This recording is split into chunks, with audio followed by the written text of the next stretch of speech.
একটি শিশু যার হাসি একসময় গ্রাম জুড়ে ছড়িয়েছিল, আজ তাকে শেষ বিদায় জানালো হাজারো মানুষ। শোক আর বেদনায় ভারী হয়ে উঠেছে পুরো গ্রামের বাতাস। শুক্রবার সকাল 10টার দিকে শিশু সাজিদের দাফন সম্পন্ন হয়। তার দাফনের জন্য সরকারের পক্ষ থেকে 25,000 টাকা সহায়তা দেওয়া হয়েছে।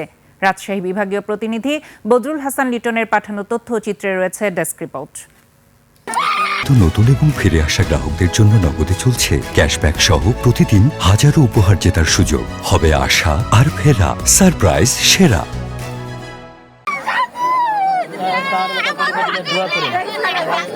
সকাল থেকেই কোয়েলহাট পূর্বপাড়া গ্রাম শোকে স্তব্ধ।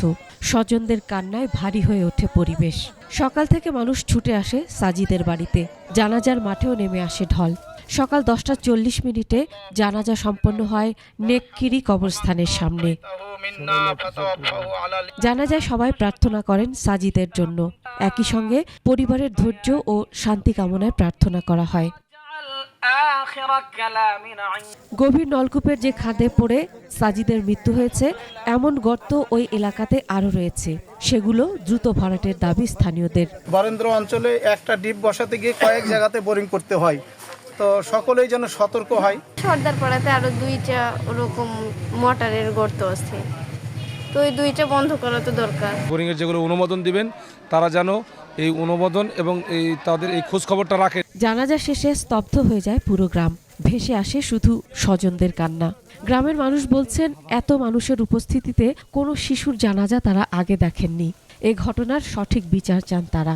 এলাকাবাসী ওনার আমরা শাস্তি কামনা করছি। এই জিনিসটা কোনো সরা হোক, একটা ব্যবস্থা হোক এবং তার ন্যায্য বিচারটা হোক। যার জন্য মারা গেছে, যার যে এই গর্তটা, তার দৃষ্টান্তমূলক শাস্তি চাই। মামলা করার বিষয়ে এখনো সিদ্ধান্ত নেননি সাজিদের বাবা। তবে যাদের অবহেলার কারণে তার সন্তানের এমন মৃত্যু হয়েছে, তাদের বিচার চান তিনি। অবশ্যই বিচার চাই। ঘটনা যাতে না ঘটে, যাতে গোটা বাংলাদেশের কোথাও যাতে কোনো এরকম গর্ত যাতে না থাকে। এদিকে অভিযোগ পেলে আইনগত ব্যবস্থা নেওয়ার কথা জানালেন প্রশাসনের কর্মকর্তারা। বিএমডিএ-কে আমি নির্দেশনা দিয়েছি যে এরকম আরও কোনো অবৈধ কোনো গর্ত বা এরকম আরও কিছু আছে কিনা সেগুলো আইডেন্টিফাই করতে, এবং করা হলে সেগুলো কারা করেছে তাদের বিরুদ্ধে আমরা অবশ্যই ব্যবস্থা নিব। রাজশাহীর তানোর উপজেলার কোয়েলহাট গ্রামে বুধবার দুপুর 1:45টার দিকে গভীর নলকূপের গর্তে পড়ে নিখোঁজ হয়ে যায় শিশু সাজিদ।